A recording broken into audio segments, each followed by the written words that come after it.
بار دیگر درود بھیجے گا محمد و آل محمد پر. اللہم صلی علی محمد و آل محمد وعجل فرجهم. اعوذ باللہ من الشیطان الرجیم. بسم اللہ الرحمن الرحیم. الحمد للہ رب العالمین والصلاة والسلام علی سید الانبیاء والمرسلین حبیب الہ العالمین ابی القاسم محمد صلی علی محمد وعجل فرجهم وعلى آله الطيبين الطاهرين سيما بقية الله في الأراضين. قال الله تعالى في كتابه الكريم بسم اللہ الرحمن الرحیم. ام حسبت ان اصحاب الكهف والرقیم كانوا من آیاتنا عجبا. درود بھیجے گا محمد و آل محمد پر. اللہم صلی علی آل محمد وعجل فرجهم. پروردگار عالم کا انتہائی لطف و کرم، انتہائی احسان خدا متعال کا. ایک بار پھر خدا نے یہ سعادت نصیب کی اور اللہ سے دعا کرتے ہیں خدایا قیامت تک ہماری تمام نسلوں کو سید الشہداء کے تابعداروں میں قرار فرما. دنیا میں جہاں کہیں بھی سید الشہداء کے چاہنے والے موجود ہیں، بالاخص وہ لوگ جو جنگ کے علاقے کے اندر موجود ہیں، خدایا ان تمام کی عزت و ناموس اور ان کی جان و مال کی حفاظت فرما. خداوندہ پرچم اسلام کو، لشکر اسلام کو فتح نصرت نصیب فرما.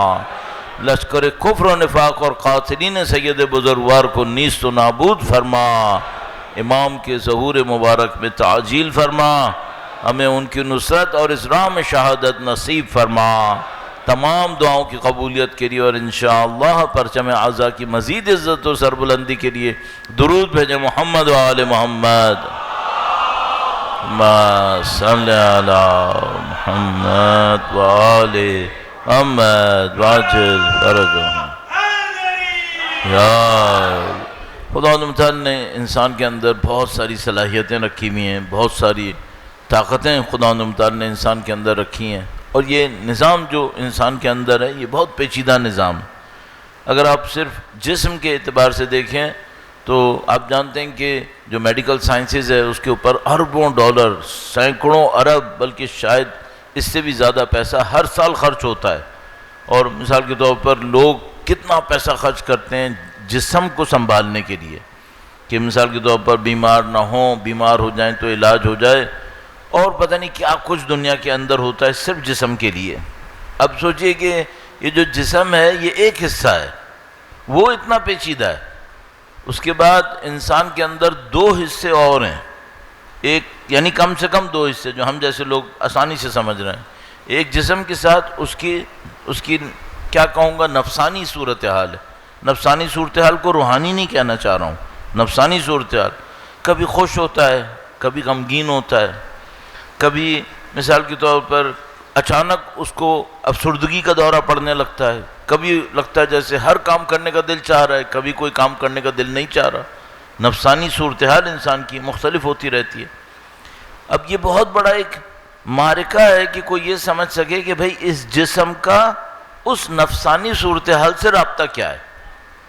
تو مثال کے طور پر ویسے تو جسم ہے انسان اگر مثال کے طور پر کوئی چیز کھاتا ہے تو اسے اس کھائے کا اچھا اثر ہونا چاہیے جسم کے اوپر، اگر اچھی چیز کھا رہا ہے، لیکن وہی کھاتے وقت اگر غصے میں ہو اثر نہیں ہوتا ہے، وہی کھاتے وقت اگر غم میں ہو اثر نہیں ہوتا، وہی کھاتے وقت خوف میں ہو اثر نہیں ہوگا۔ اب وہ تو جسم کا معاملہ تھا، وہ علیحدہ ہے کیا؟ نہیں، علیحدہ نہیں ہے، اس کے ساتھ ملا ہوا ہے۔ اب ایک آدمی کو آپ مستقل خوف میں رکھیں اور اس کو دنیا کا بہترین کھانا کھلاتے رہیں، طبیعت خراب ہو جائے گی اس کی۔ اب دو چیزیں سمجھ میں آ گئی، ایک جسم ہے اور ایک اس کی نفسانی صورتحال ہے، کیسے سوچتا ہے، کیسے خوش ہے، برا ہے، اچھا ہے۔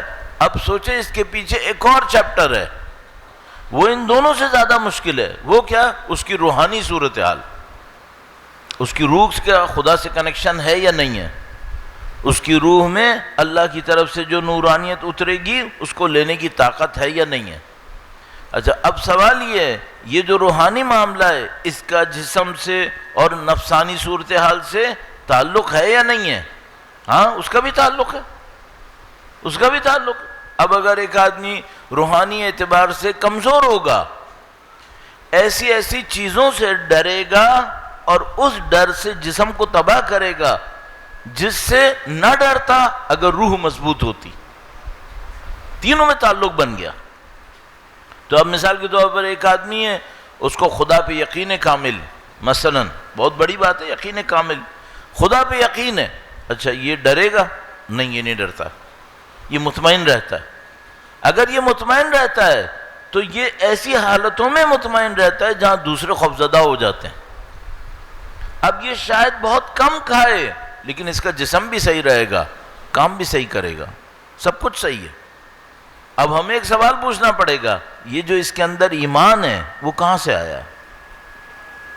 یہ بہت بڑا مسئلہ بنتا ہے ہمارے لیے، اور یہ معاملہ صرف صحت تندرستی کا نہیں ہے، صحت تندرستی بھی کوئی چھوٹی چیز نہیں ہے۔ آپ اپنی زندگی میں بہت سارے لوگوں کو دیکھیں گے، ان کی ساری زندگیوں کی کمائی جاتی ہے اس کے اوپر کہ ان کو بڑھاپے میں جا کر کوئی علاج کرنا پڑ جاتا ہے۔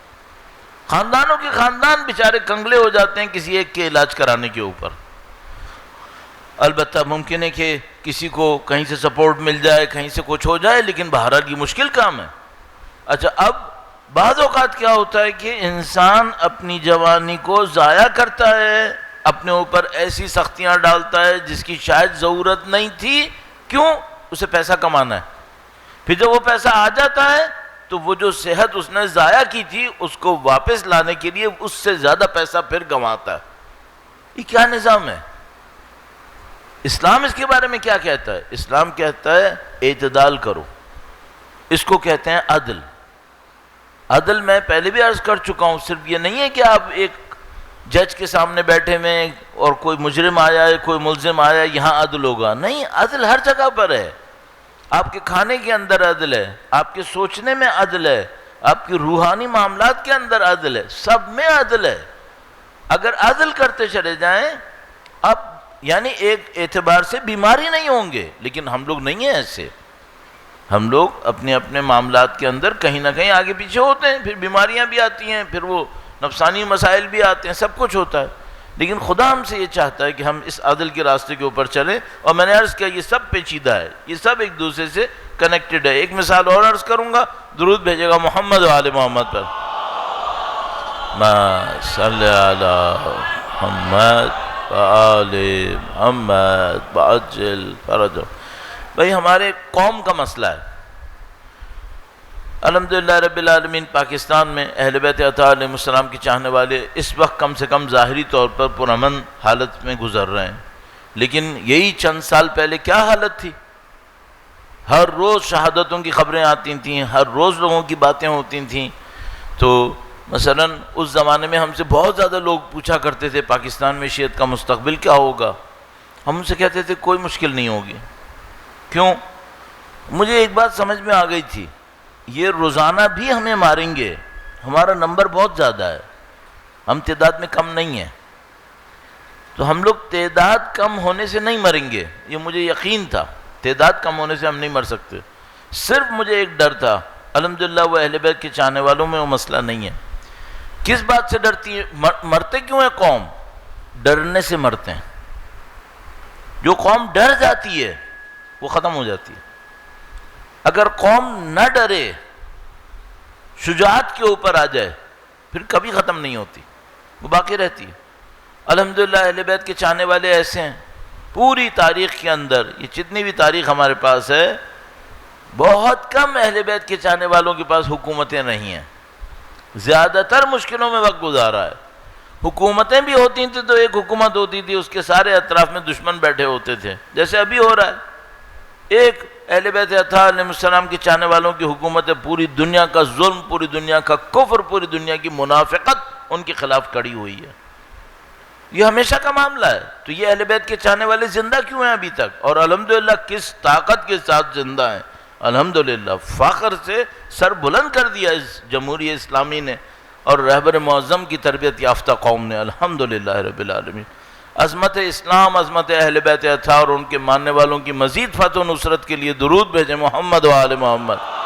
اللہم صلی علی محمد آل محمد وعجل ہمیں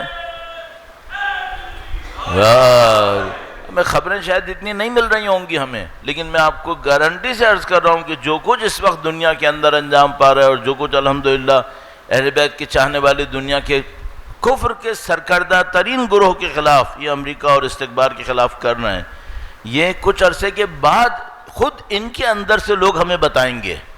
ابھی یہ چھپا رہے ہیں اور جو کچھ ہو رہا ہے ان کو پتہ ہے کہ ان کو کہاں کہاں چوٹیں لگ رہی ہیں. یہ کچھ عرصے کے بعد نکلیں گے کہ یہ جو ہمارے ساتھ ہوا یہ کیا ہوا. تو میں آپ کو گارنٹی سے کہہ رہا ہوں، جب آپ کو تفصیلات پتہ چلیں گی تب آپ کو اندازہ ہوگا کہ مولا ابو الفضل نے کیسے کرم کیا ہے، سید الشہداء نے کیسے لطف کیا اس قوم کے اوپر.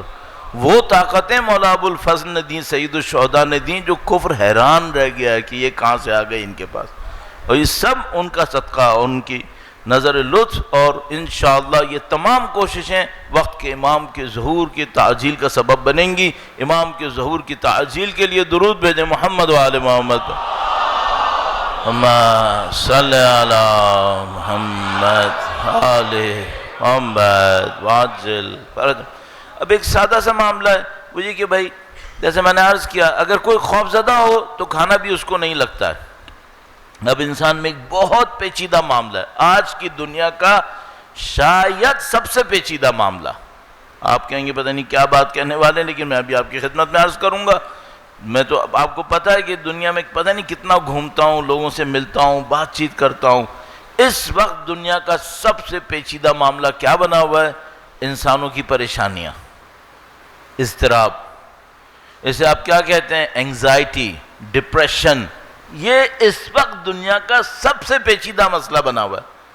اچھا پہلے لوگ یہ کہتے تھے، جیسے کہ ابھی بھی میں نے ایک مثال دی، کسی نے انالیسس کیا کہ بھئی اگر آپ نے دین اچھا رکھنا ہے تو آپ امیروں کو مولوی بناؤ.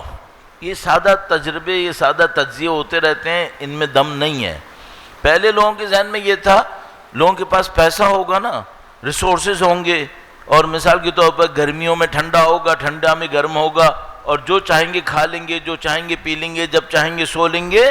اس سے سارے ڈپریشنز ختم ہو جائیں گے، انسانیت خوش ہو جائے گی. پہلے یہ سوچتے تھے. یہ جو 50 سال پہلے، 70 سال پہلے کا آپ لٹریچر پڑھیں گے، اس میں سب یہی ہوتا تھا کہ بھئی ابھی غربت ہے، یہ غربت ختم ہو جائے گی، پھر سب مسائل حل ہو جائیں گے. اور جناب علی ابھی تو گھروں کے اندر اے سیز نہیں ہے، اگر سینٹرل لگ گئے تو سب صحیح ہو جائے گا، سب کے موسم اچھے ہوں گے، نہ کوئی ٹینشن، نہ کوئی لینا نہ دینا، سب ہو گیا. اب ایک اور مصیبت آئی ہے. ابھی یہی سمجھ میں نہیں آ رہا کہ زندہ کیوں ہیں، پھنس گئے. پہلے ایک دھوکے کے پیچھے بھاگتے رہے کہ بھائی گاڑی نہیں ہے، گاڑی آ گئی نا پھر بہت مزہ آئے گا. پہلے ایک دھوکے کے پیچھے تھے گھر اپنا نہیں ہے نا، جب گھر ہوگا تو بہت مزہ آئے گا. پھر گھر ہو گیا 100 گز کا، 120 گز کا، نہیں یہ تو چھوٹا ہے، 500 گز کا ہوا نا پھر بہت مزہ آئے گا. چلو 500 گز کا ہو گیا، ابھی تو ایک ٹی وی ہے نا، ہر بیڈ روم میں ٹی وی ہوا تو پھر بہت مزہ آئے گا. ہو کے بھاگ کے تھک گئے، سب کچھ ہو گیا. اب پڑھیں دنیا کے اندر کیا مزہ نہیں آ رہا، پھر کیا کرو؟ نشہ کر لو.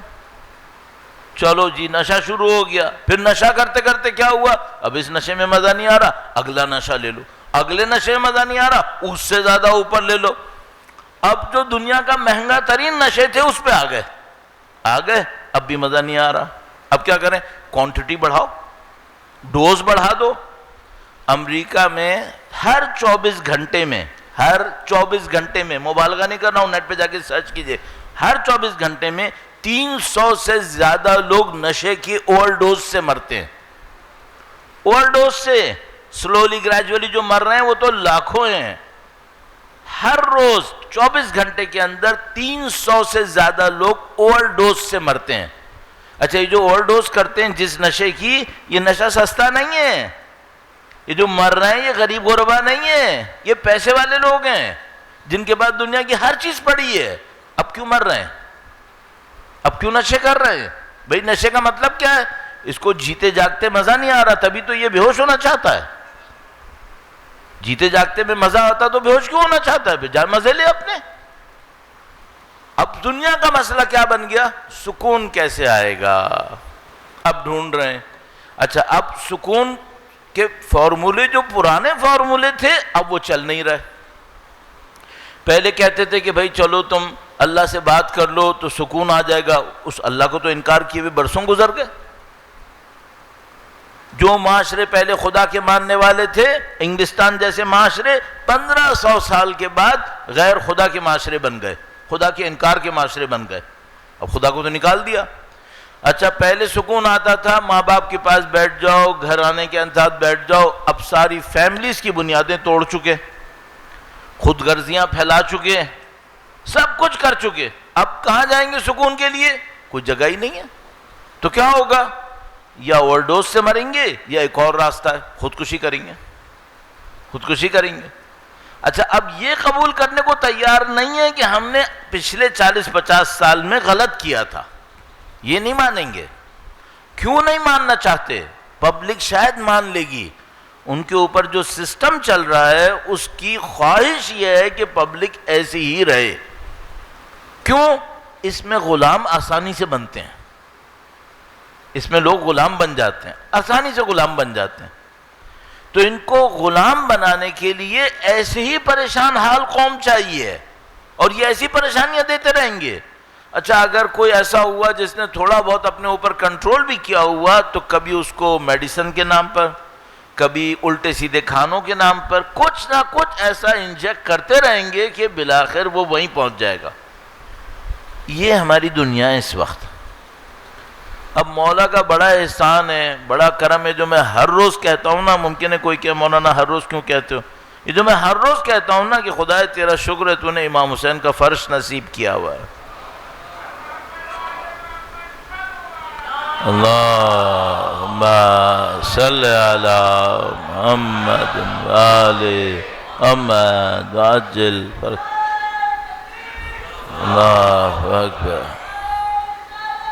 یا رسول اللہ یا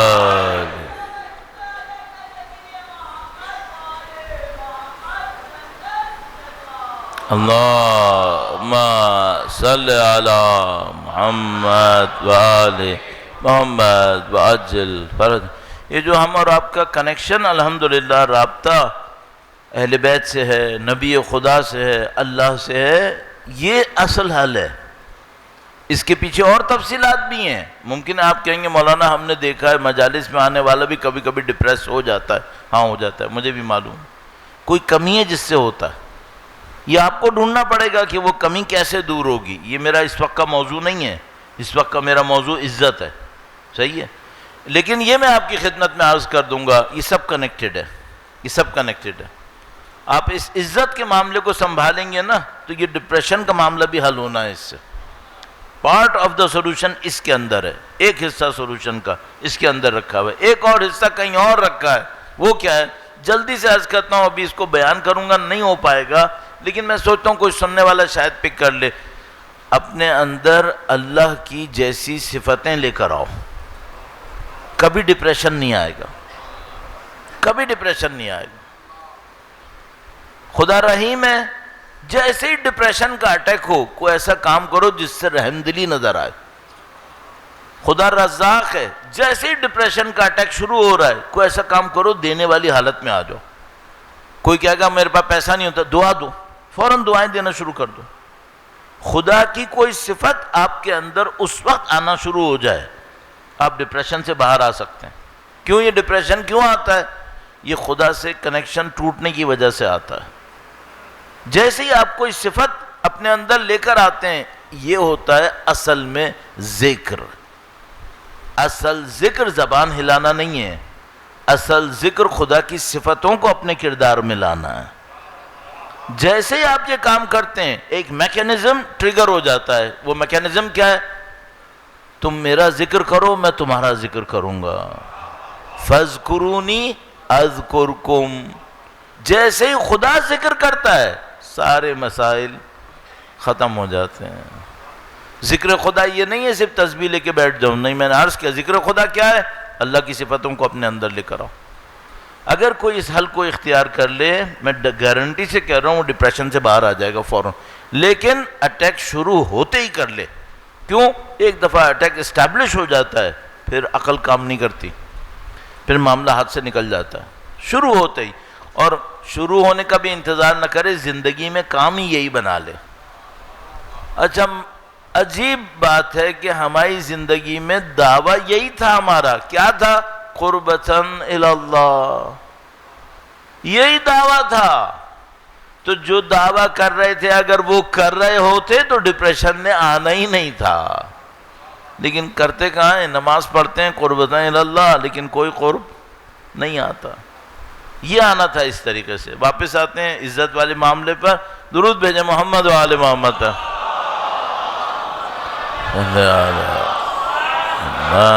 آل محمد وعجل. اب یہ تھا کہ کل میں نے آپ کی خدمت میں تفصیل سے عرض کیا تھا کہ کس طریقے سے قوموں کو فرعونی حربہ استعمال کیا کر کے غلام بنایا جاتا ہے. کیسے بنایا جاتا ہے؟ پہلے ان کو عزت سے بے عزت کیا جاتا ہے. عزت سے بے عزت کیا جاتا ہے. اچھا یہ کون سی قومیں فرعونوں کے بے عزت کرنے سے بے عزت ہو جاتی ہیں؟ کون سی قومیں ہوتی ہیں؟ جو فاسق ہوتی ہیں. قرآن کریم نے فرمایا چونکہ وہ قوم فاسق تھی اس لیے فرعون کے بے عزت کرنے سے بے عزت ہو گئی. اچھا فاسق نہ ہوتی تو کیا ہوتا؟ وہ کتنا ہی کچھ کرتا، ان کو بے عزت نہیں ہونا تھا. اب یہ جو بنی اسرائیل کا فسق تھا وہ کیا تھا؟ کل بات ہوئی، سونے کے پجاری تھے، دل میں مادہ پرستی تھی، دنیا پرستی تھی. چونکہ دل میں دنیا پرستی مادہ پرستی تھی، جب فرعون نے ذلیل کرنے کی کوشش کی تو ذلت کو قبول کر لیا. اچھا اگر یہ نہ ہوتا تو کیا ہوتا؟ نہ ہوتا تو کوئی فرق نہیں پڑنا تھا. بھائی ایک آدمی گناہگار، ایک آدمی مجرم، فرعون جیسا ظالم جابر کسی قوم کو کہہ رہا ہے کہ تم لوگ نعوذ باللہ ذلیل ہو، کہتا رہے. اگر کوئی خدا سے عزت لے رہا ہو تو اس کے کہنے پہ کوئی فرق پڑے گا کیا؟ نہیں. دولت چھین لے گا، چھین لے. کون سے نبی کے پاس دولتوں کے ڈھیر تھے؟ عزت مند تھے یا نہیں تھے؟ عزت مند تھے. جن لوگوں کو آپ نے زندگی بھر سمجھا ہے کہ وہ حق پر تھے اور واقعاً حق پر تھے، ان میں سے کتنے لوگ صاحب دولت تھے؟ کتنے لوگوں کے پاس پیسوں کے انبار تھے، سواریوں کے ڈھیر تھے؟ کچھ بھی نہیں تھا. وہی حضرت سلمان فارسی، وہی حضرت ابو ذر غفاری، وہی مالک اشتر، کہاں یہ دولتوں کے ڈھیر لیے بیٹھے تھے؟ پھر بھی صاحب عزت تھے. تو اگر کسی کو واقعاً یہ سمجھ میں آ جائے معرکہ، اب اس معرکے کے لیے کیا چاہیے؟ عرض کیا تھا اس کے لیے عقائد چاہیے. اس کے لیے عقائد چاہیے. یہ ہمارے معاشرے کی شاید سب سے بڑی کمزوری ہے. اب ایک تو صحیح تجزیہ ہو جائے کہ بھئی یہ قوم کی مشکل ہے کیا. میں ایک مثال آپ کی خدمت میں آج عرض کروں گا تھوڑا سا آپ کو وقت لے کر کہ دیکھیں اگر کوئی انالیسس کرنے والا سوچ رہا تھا تو اس نے پہلے اس مسئلے کو کیسے حل کیا تھا. میں بہت زیادہ معتقد نہیں ہوں غیر معصومین کی بہت زیادہ باتیں یہاں پہ کروں، لیکن پھر بھی کچھ جگہوں کے اوپر مثال کے طور پر ضرور کہنا پڑ جاتا ہے. عرض کرتا ہوں آپ کی خدمت میں، درود بھیجے گا محمد و آل محمد پر. صلی علی محمد آل محمد وعجل فرجهم. یعنی ان غیر معصومین کی مثال دینی پڑتی ہے جنہوں نے معصومین علیہ السلام سے بہت اچھا سیکھا ہے. واقعاً پھر تعریف کرنی پڑتی ہے، ہاں اس نے بہت اچھا سیکھا. اب دیکھیے آپ اور میں رہ رہے ہیں پاکستان میں، آج سے 100 سال پہلے یہ تھا بر صغیر.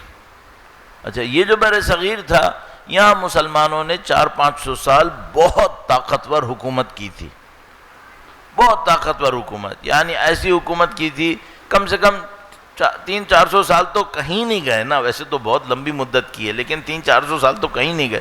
بہت طاقتور حکومت، دنیا کی بادشاہتوں میں بڑا نام تھا، دنیا بھر کی دولت یہاں پر تھی. صحیح ہے. اب یہاں پہ آئے یورپ سے اٹھ کر لٹیرے، اور انہوں نے جن کے اپنے پاس کچھ نہیں تھا، جو لوٹنے یہاں پہ آئے تھے، ہمارے سامنے ایسے پوز کیا کہ وہ پتہ نہیں کون ہے.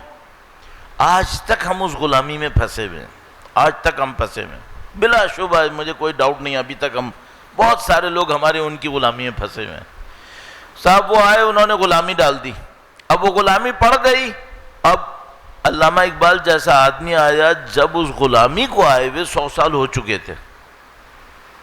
تقریباً 1799 کا ٹائم تھا میرے خیال میں، جب یہ ٹیپو سلطان وغیرہ، سراج الدولہ وغیرہ یہ لوگ ہار چکے تھے.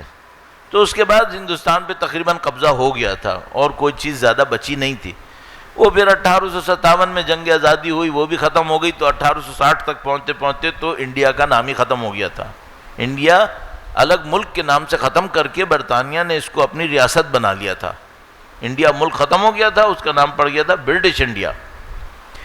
تو بہرحال اس طرح سے ہوا. برطانیہ کے جتنے لوگوں نے مقابلے کیے تھے وہ سب کے سب ہارتے چلے گئے، اور اینڈ میں یہ ظالم حاکم آ گئے. اب انہوں نے غلام بنا لیا. انہوں نے غلام بنانے کے لیے کیا کیا؟ جتنے بڑے بڑے قوم کے سرکردہ افراد تھے، اس زمانے میں ان کو ہیرو نہیں کہتے تھے، ان کو کہتے تھے مثلا مشاہیر، محترم، فلاں، ان سب کو اپنی غلام بنا لیا.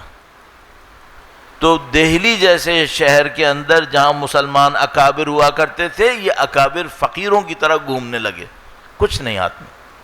جتنے نواب، راجہ، مہاراجہ انگریزوں کے خلاف جنگ آزادی میں اٹھے تھے، سب کو قتل کر دیا، اور ان کی جگہ اپنے چمچے، چاپلوس، خوشامد وہ حکومت بادشاہوں پہ، ریاستوں پہ بٹھا دیا، جن کے بچے کھچے آج تک ہماری پارلیمنٹس کے اندر بیٹھے ہوئے ہیں. آج تک وہی انڈسٹریز کو سنبھالے بیٹھے ہوئے ہیں. یہ کون تھے؟ یہ جو ہمارے اجداد میں وفادار تھے، جنہوں نے اپنی قوم کا ساتھ دیا تھا انگریزوں کے خلاف. ان کو قتل کر کے انگریزوں نے ان کے اجداد کو ہمارے سروں پہ بٹھایا تھا. آج تک بیٹھے ہوئے. پوری تاریخ ہے، مستند ہے، کوئی اس میں ڈھکی چھپی کوئی بات نہیں. آپ تھوڑا سا 2-4 کتابیں دیکھیں گے، آپ کو فوراً ملنا شروع ہو جائے گا کہ ہاں بھائی یہ تھا. اچھا، قوم کے ساتھ کیا کیا؟ جس قوم کو ذلیل کرنا ہو، ایک سادہ سا کام کرو، اس کے جو محترم افراد ہیں ان کو ذلیل کر دو. اب مسلمان دہلی کے اندر رہنے والا وہ دیکھ رہا ہے اس شاعر کا کتنا احترام تھا، ابھی سڑک کے اوپر مانگتا پھر رہا. فلاں عالم دین تھا، اس کا اتنا احترام تھا، ابھی اس بیچارے کو کچھ نہیں پتا میں کھاؤں گا کہاں سے. یہ کیا انہوں نے. بادشاہ کے ساتھ کیا کیا؟ اس کو غلام بنا کر وہ برما کے قریب جا کے بھیج دیا، وہاں پڑا رہے. وہ مارا کیوں نہیں؟ کہا نہیں، اس کو زندہ رکھو تاکہ لوگوں کو یاد رہے کہ دیکھو ہم نے یہ کیا اس کے ساتھ. اور بیٹوں کی گردنیں کاٹ کر اس کے سامنے رکھی. یہ سب انہوں نے کیا ذلیل کرنے کے لیے. اچھا، کس قوم کو ذلیل کر رہے تھے؟ جس کی دولت لوٹنے کے لیے یہاں تک آئے تھے، جس کے فن کے سامنے ان کے پاس کچھ نہیں تھا، جو دنیا کی ترقی میں آن ٹاپ تھے، ان کو لوٹنے کے لیے یہاں تک آئے تھے. ان کو اب ذلیل کیا، اس طرح ذلیل کیا. زبان تبدیل کر دی. بر صغیر کے اندر فارسی زبان چلتی تھی، دربار کے اندر بالکل غائب کر دی. انگریزی زبان لے کر آئے. اس وجہ سے اردو کو بھی پروموٹ کیا، اس وجہ سے اردو کو بڑھایا. کس سے لڑنے کے لیے؟ فارسی سے لڑنے کے لیے. فارسی سے کیوں لڑ رہے تھے؟ تاکہ ہمارا اپنے اجداد کے ساتھ رابطہ ٹوٹ جائے. سب غائب ہو گیا. آپ کے اجداد 100 سال پہلے درباروں میں فارسی زبان بولتے تھے، شعر فارسی میں کہتے تھے، ادبی زبان فارسی زبان تھی. سب ختم کر دیا. یہ انہوں نے جان بوجھ کے کیا، ہم لوگ کو غلام بنانے کے لیے. ٹھیک ہے، غلام بنا لیا. اب سوال یہ تھا کہ یہ تو سب ہو گیا، اب فکر کرنے والے سوچ رہے ہیں ان کو زندہ کیسے کریں. غلام تو بن گئے. ایک انگریز آتا تھا انگلستان سے، اس کو آرڈر ہوتا تھا ایسٹ انڈیا کمپنی میں کہ تم نے ہندوستانیوں کو ذلیل کرنا ہے، آرڈر ہوتا تھا. جو کام وہ انگلستان میں سوچ بھی نہیں سکتا تھا کہ میں کروں گا، یہاں پہ آرڈر ہوتا تھا کہ کرنا ہے. تو وہ کیا کرتے تھے، جو انگریز آتا تھا وہ چارپائی پہ بیٹھتا تھا، 4 ہندوستانیوں سے کہتا تھا تم میری چارپائی اٹھاؤ، اور پھر وہ چل رہا ہے، لوگ چل رہے ہیں، اس کو وہ بیٹھا ہوا ہے چارپائی کے اوپر. یہ انگلستان میں ایسے کر سکتا تھا؟ کوئی چانس نہیں تھا. یہاں کیوں کر رہا ہے؟ حکم یہی تھا، انڈینز کو ذلیل کرو. کیوں؟ اگر یہ ذلیل نہیں ہوئے اور کبھی ہمارے خلاف اڑ گئے تو ہم تو صرف 25,000 ہیں، یہ تو ہمارے ٹکڑے ٹکڑے کر دیں گے. ایسا کرو کہ سوچ ہی نہ سکے، دماغ بند کر دو. دماغ کیسے بند کرو گے؟ غلام بناؤ. پھر دوبارہ کہہ رہا ہوں، کس قوم کو؟ جس کا لوٹنے کے لیے یہ یہاں آئے، جس کی فن اور مہارت کی پوری دنیا معتقد تھی کہ ہاں ان کے پاس پیسہ ہے. یقین مانے آپ، میں 300 سال یا پتہ نہیں 400 سال پہلے کا ایک ایرانی شاعر کا شعر پڑھ رہا تھا ایک کتاب کے اندر. وہ اپنے شعر میں کہتا ہے، ایرانی شاعر، وہ اپنے شعر میں کہتا ہے اگر کسی کے پاس کوئی ہنر ہے اور وہ سمجھتا ہے کہ اس کی قیمت ہے تو اس کو چاہیے ہندوستان جا کے دیکھے وہاں پہ اس کی قیمت کتنی ہے. سب کو پتا تھا کہ ہندوستان میں پیسہ ہے. اگر ہنر ہے جاؤ ہندوستان، پتہ چل جائے گا کتنا پیسہ ملتا ہے تمہیں. یہ تھا ہندوستان جس کو لوٹنے کے لیے یہ لوگ بدبخت آئے تھے. اچھا ان کا ملک کتنا سا ہے؟ اتنا سا ہے. پورا انگلستان آپ 6-8 گھنٹے کے اندر ٹریول کرو گے نا، اوپر سے نیچے کراس ہو جائے گا. اور یہ ہندوستان کتنا ہے؟ ان کے 10 گنا بڑا تھا، اور پوری دنیا کے اوپر انہوں نے فتنے مچائے ہوئے تھے. اب میں پھر دوبارہ واپس آ جاؤں. اب علامہ اقبال جیسے لوگ آئے، انہوں نے دیکھا بھائی قوم تو ختم ہو گئی ہے. جتنے بھی مشاہیر تھے، جن کے بھی ادب میں نام تھا، جن کا سائنس میں نام تھا، وہ سب ذلیل ہو چکے.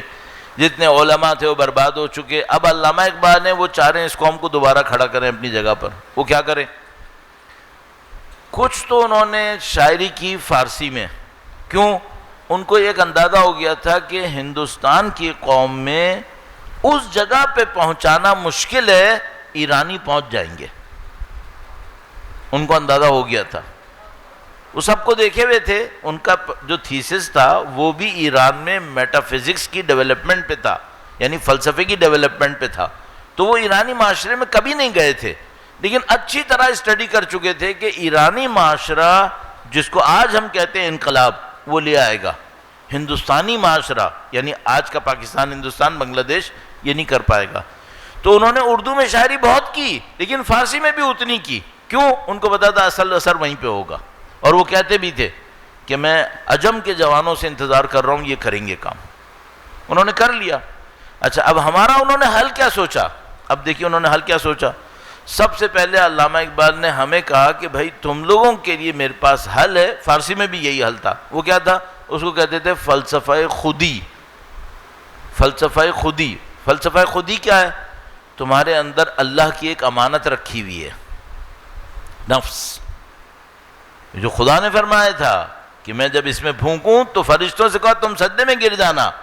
تو کہا تمہارے اندر اللہ کی ایک امانت ہے، اس پہ توجہ دو. علامہ اقبال کیا چاہ رہے تھے؟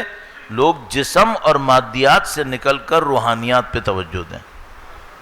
تو علامہ اقبال کا پہلا حل یہ تھا کہ بھائی یہ تم لوگ جسم میں پھنسے رہے نا، ہمیشہ انگریزوں کے غلام رہو گے.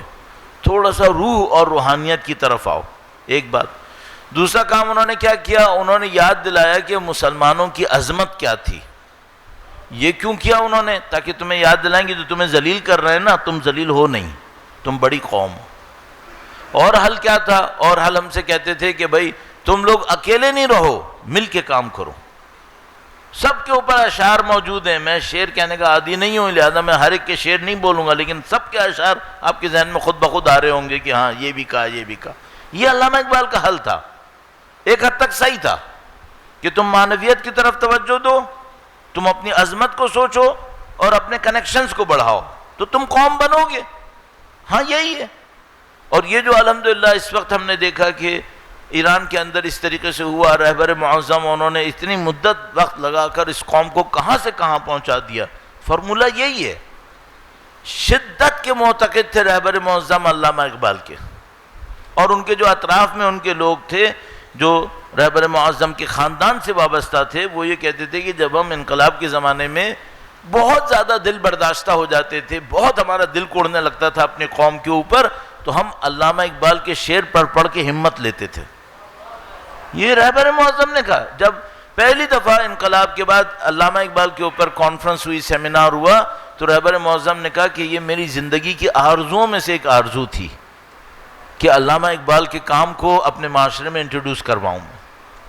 صحیح ہے۔ اچھا، ہم اتنا نہیں پہچان پائے، علامہ اقبال کو بھی پتا تھا کہ ہم اتنا نہیں کام کر پائیں گے، کوئی اور کر لے گا، انہوں نے کر لیا۔ صحیح ہے۔ اب میں کہہ رہا ہوں تم علامہ اقبال چھوڑ دو، مسئلہ اگر نہیں سمجھ میں آ رہا چھوڑ دو۔ یہ بتاؤ، دین تو سمجھ میں آنا چاہیے نا، قرآن تو سمجھ میں آنا چاہیے نا۔ کیا قرآن نے ہمیں نہیں سکھایا؟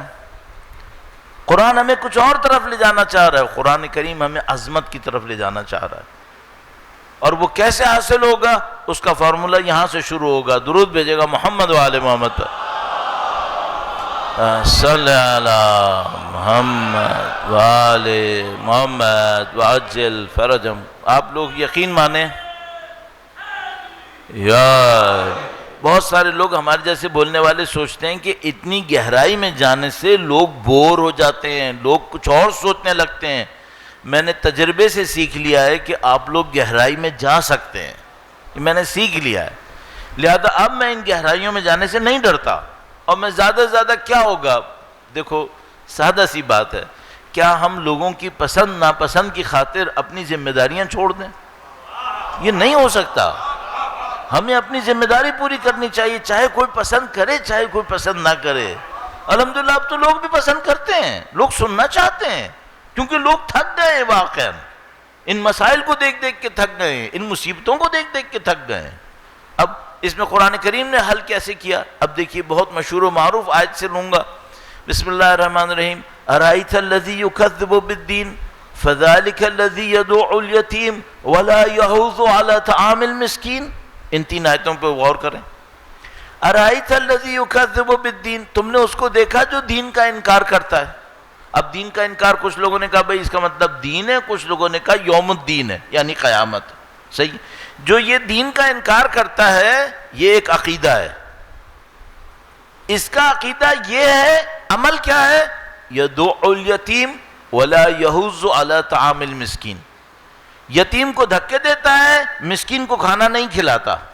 وہ تو عمل ہے، وہ عمل کہاں سے آیا ہے؟ اس عقیدے سے آیا ہے۔ یہ قرآن کی تعلیمات ہیں۔ قرآن کریم فرما رہے کیا؟ تمہیں عمل چیک کرنا ہے نا کہ یہ عمل کہاں سے آیا ہے، عقیدہ دیکھو جا کے اس کا۔ اچھا، اب میں خدا سے کہوں گا خدا ہی تو سب لا الہ الا اللہ کہہ رہے ہیں، تو خدا مجھ سے کیا کہے گا؟ کہے گا کہنے کا اعتبار نہیں ہے، دلوں کے اندر دیکھو کیا ہے، کہنے کا کیا ہے ان کا۔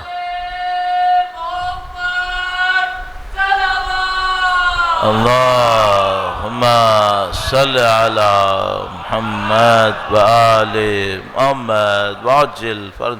خدا نے مثال ایک اور آیت کریمہ کے اندر فرماتا ہے کہ جب مثال کے طور پر طالوت اپنا لشکر لے کے چلے بنی اسرائیل کی فوج کو، اور ان کے سامنے جالوت آیا، بہت ہی زیادہ سخت دشمن، لوگ گھبرا گئے۔ پھر ایک جگہ نہر آئی، انہوں نے کہا پانی مت پینا، انہوں نے پانی پی لیا۔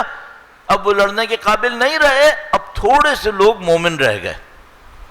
اب مسئلہ یہ آیا کہ بھئی یہ جو اتنے تھوڑے سے لوگ رہ گئے ہیں، اتنا بڑا طاقتور دشمن ہے، اب لڑنا ہے یا نہیں لڑنا ہے؟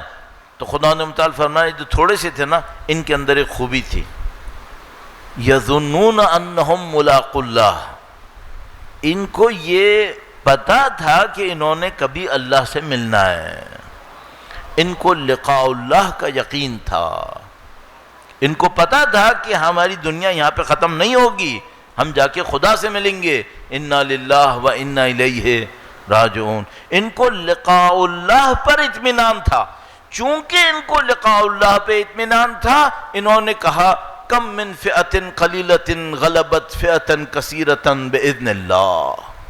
چونکہ ان کو لقاء اللہ پہ اطمینان تھا، انہوں نے کہا آپ مت گھبراؤ، اپنے لیڈر سے کہا آپ مت گھبراؤ۔ کبھی کبھی ایسا ہوتا ہے کہ چھوٹے چھوٹے گروپ بڑے بڑی طاقتور فوجوں کو ہرا دیتے ہیں، ہم مقابلہ کریں گے اب یہاں پہ۔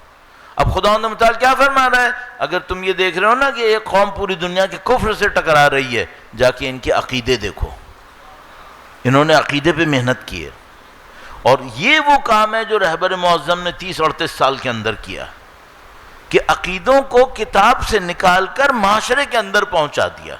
یہ ہوا ان کے ساتھ. صحیح ہے. اچھا اب یہ پتہ چل گیا. اب تیسرا مثال کے طور پر مولا نے عہد نامہ لکھا مالک اشتر کو. صحیح ہے. مالک اشتر سے کہا کہ مالک اشتر، انسانوں کے اندر بعض برائیاں ہوتی ہیں، ان برائیوں کی جڑ خدا کے نہ ماننے کے اندر ہے. امام نے فرمایا مالک اشتر، کچھ لوگ بزدل ہوتے ہیں، کچھ لوگ حریص ہوتے ہیں، کچھ لوگ لالچی ہوتے ہیں.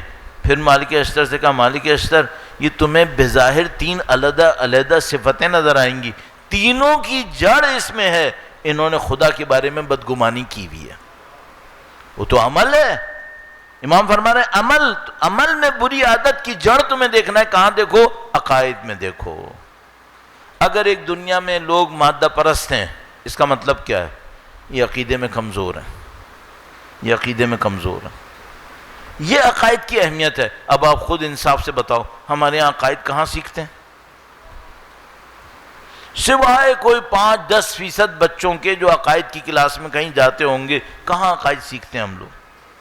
اچھا وہ بھی جو ہم سیکھتے ہیں اس میں بھی ایک مشکل آ جاتی ہے، بڑی عجیب مشکل ہے. ٹائم ختم ہو گیا بالکل. میں سے اس کو عرض کروں، اب میں عقائد کی ایک کلاس رکھ رہا ہوں، میں نے ایک پروگرام رکھا ہوا ہے. صحیح ہے. اب میں نے اس میں سب بچوں کو سکھایا ہے خدا واحد وحدہ لا شریک ہے، خدا پہ اعتماد کرنا. اور میں اس کلاس کو کرنے کے لیے 4 دولت مندوں کے سامنے اپنی عزت بھی لگا دیتا ہوں،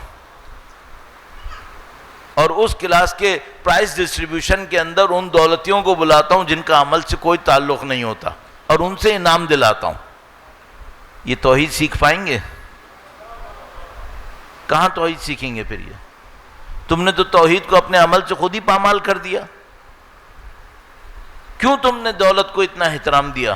میں نہیں کہہ رہا ہر دولت مند غلط ہے، متقی پرہیزگار دولت مند بھی ہوں گے، لیکن اگر میں صرف دولت دیکھ رہا ہوں، میں جو آرگنائزر ہوں پروگرام عقائد کا، اس کا مطلب کیا ہے؟ اس کا مطلب ہے نہ میں نے عقائد خود سمجھے، نہ میں ان بچوں کو سمجھا رہا ہوں. میں خود بھی رٹا بیٹھا ہوں، ان کو بھی رٹوا رہا ہوں.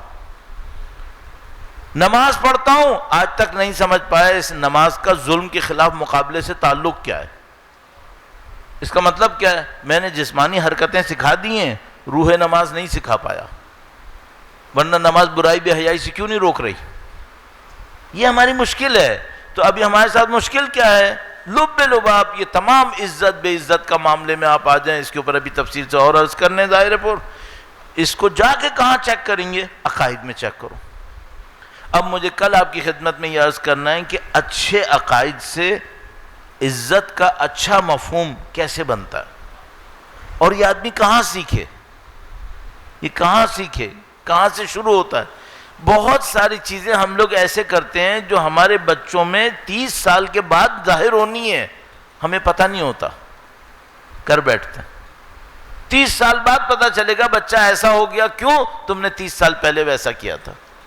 نہ مجھے پتا تھا، نہ میں سمجھ پایا کہ بھئی یہ کیا کر لیا میں نے. یہ ہوتا ہے. اس کے اوپر ہمیں غور کرنا پڑے گا. یہ ساری چیزیں ہمیں سیکھنی پڑیں گی، پھر ہم اپنی قوم کو اس جگہ پہ پہنچا پائیں گے انشاءاللہ کہ جو وقت کے امام کی نصرت کرنے والوں میں سر فہرست ہو پائیں گے انشاءاللہ تعالی. درود بھیجے گا محمد و آل محمد. صلی علی محمد و آل محمد وعجل فرجہم. یا ابھی بھی الحمدللہ نصرت کرنے والے ہیں. بس ایک دفعہ میں نے سب کو کاؤنٹ کیا ہوا ہے، کون کتنی دفعہ نعرے لگاتا ہے، اور ہر ایک کو میں گریڈ دیتا رہتا ہوں کہ بھائی اس کے نعرے کو 1 دفعہ برداشت کروں گا، اس کے نعرے کو 2 دفعہ. صحیح ہے. مجھے ٹائم محفوظ رکھنا ہے. یہ لوگ بیٹھے ہیں، ٹائم نہیں لگانا ہے مجھے. کوئی نہ کہ نعرہ لگانا اچھی بات ہے، آپ کیوں روک رہے ہو؟ نہیں، نعرہ لگانا بہت اچھی بات ہے. میں جب نعرے کا ٹائم آئے گا میں روڈ پہ جا کے وہ نعرے لگواؤں گا اور لگاؤں گا جس کی کوئی حد نہیں ہے. لیکن یہ جگہ مجلس یا پروردگار قبول فرمائے انشاءاللہ. اب ہمیں کرنا کیا ہے؟ ہمیں یہ دیکھنا ہے ہمارے عقائد ہمیں کردار میں کیسے زندہ کر سکتے ہیں. یہ ہمیں دیکھنا. کل انشاءاللہ اس کے اوپر بات کرنے کی کوشش کریں گے۔ آپ لوگوں میں خوبی یہ ہے، آپ لوگ غور سے سنتے ہو اور عمل بھی کرنا چاہتے ہو۔ اس کے اوپر توجہ دو، اس کے اوپر توجہ دو۔ آپ نے یہاں پر آ کر جب اٹھنا ہے کچھ سیکھ کے جانا ہے اور عمل کے اوپر۔ اور میں اللہ شاہد ہے، میں آپ کی خدمت میں اب تو 10 سال ہو گئے آتے ہوئے، میں عرض کر رہا ہوں کہ ہم نے بھی ہمیشہ یہی کرنا ہوتا ہے کہ ہم نے ان باتوں پہ عرض کرنا ہے آپ کے سامنے، پھر خود سیکھنا ہے کہ بھئی ان میں سے ہم نے کس پہ عمل نہیں کیا ہوا، کس پہ عمل کیا ہوا ہے، اس کو بہتر کیسے کرنا ہے۔ الحمدللہ، اور یہ لطف اہل بیت اطہار علیہ السلام ہے، الحمدللہ رب العالمین، کوئی اس میں شبہ نہیں ہے، یہ ان کا لطف ہے۔ وہ جو قوم تبدیل ہوئی ہے وہ بھی سید الشہداء کے صدقے میں تبدیل ہوئی ہے۔ آیت اللہ خمینی نے پہلے دن سے کہہ دیا تھا جو کچھ ہمارے پاس ہے وہ سید الشہداء کے ذکر سے ہے، اسی ماتم سے ہے اور اسی مصائب سے ہے اور اسی ذکر اہل بیت اطہار علیہ، اس میں کوئی شبہ نہیں۔ انہی نعروں میں ہماری زندگی ہے بلا شک و شبہ۔ اور میں 10 دفعہ ایک بات کہتا ہوں، اتنا کہتا ہوں، ڈرتا ہوں لوگ کہیں گے کتنی تکرار کر رہے ہو، لیکن میں آپ کو گارنٹی سے کہہ رہا ہوں، نہ ہم وہ قوم ہیں جس نے عزا کو زندہ رکھا ہے، عزا وہ ہے جس نے ہمیں قوم بنایا ہوا ہے۔ ہم عزادار قوم ہیں الحمدللہ رب العالمین۔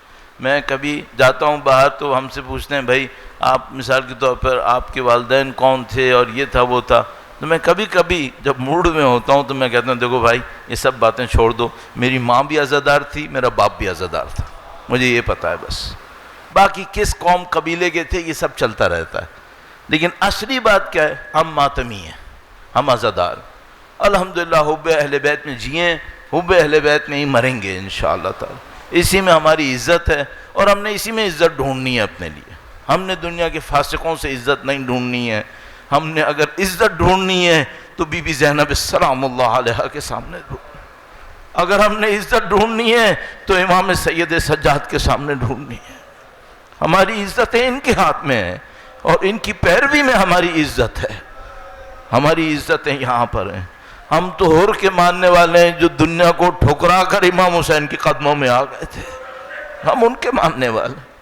اور کیا جاہ و جلال تھا حضرت حر کا جب وہ پوری دنیا کو ٹھکرا گئے، اپنی لیڈرشپ کو ٹھکرا گئے اور سید الشہداء کے سامنے آئے، اور کیا شان سے آئے، کیا شان سے آئے، امام مظلوم کے سامنے جا رہے ہیں اور ہاتھوں میں رسیاں بندھوا لی ہیں اور آنکھوں پہ پٹیاں باندھی ہوئی ہیں کہ مولا مجھ میں ہمت نہیں ہے آپ کے سامنے کھڑا ہو جاؤں، آپ کے بچوں کی پیاس کا ذمہ دار میں ہوں، دشمنوں کے نزدیک آنے کا ذمہ دار میں ہوں۔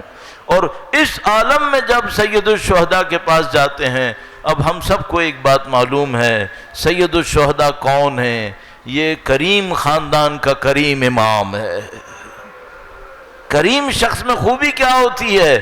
کریم شخص معافی مانگنے والے کی معافی کے لفظ سے پہلے اسے معاف کر دیتا ہے۔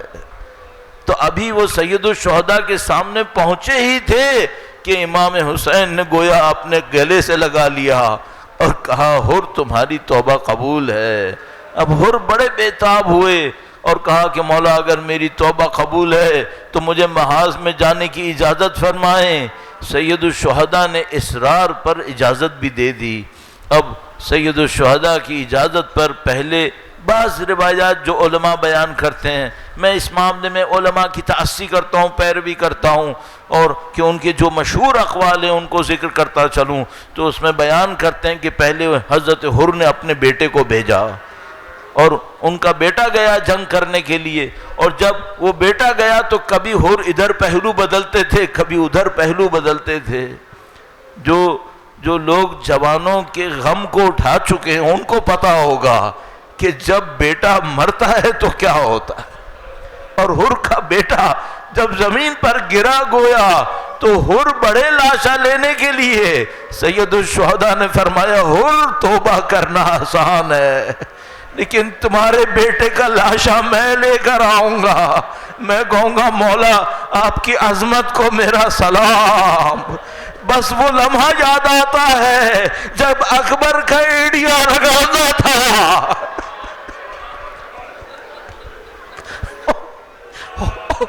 اور امام حسین کا اکبر کے سرہانے پہنچنا تھا،